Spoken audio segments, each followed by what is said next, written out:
Il était une fois, dans une petite ville nichée entre des collines verdoyantes et des rivières sinueuses, un bibliothécaire du nom d'Isabella.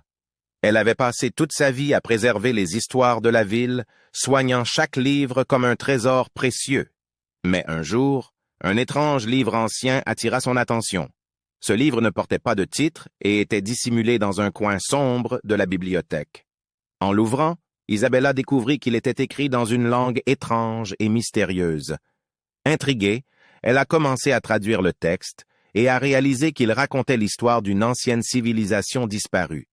Plus elle plongeait dans les pages jaunies, plus elle était captivée par l'histoire de ces gens oubliés. Ils avaient construit une société avancée, pleine de magie et de savoir, mais une terrible catastrophe les avait balayés de la surface de la Terre.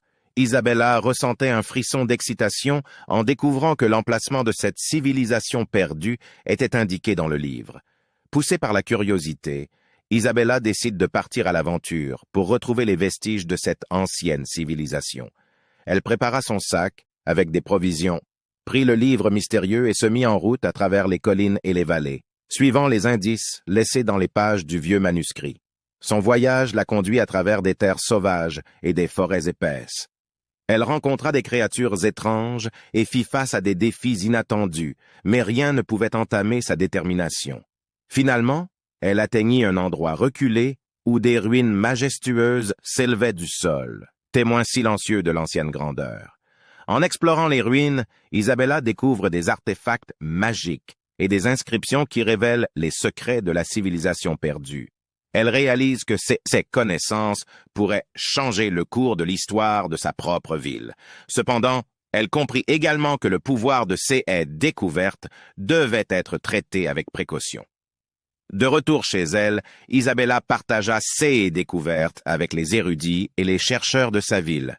Les connaissances anciennes furent utilisées pour le bien de la communauté. Mais Isabella garda le mystérieux livre comme un rappel des merveilles qui se trouvent au-delà de l'horizon. Son voyage avait non seulement révélé les secrets d'une civilisation perdue, mais avait également renforcé sa conviction que l'aventure et la curiosité sont les forces qui alimentent le progrès. La petite bibliothécaire était devenue une héroïne, une gardienne des histoires et une exploratrice des mystères cachés dans les recoins oubliés du monde. Et ainsi, l'histoire d'Isabella continue à s'écrire une page à la fois dans les livres de la grande bibliothèque de la vie.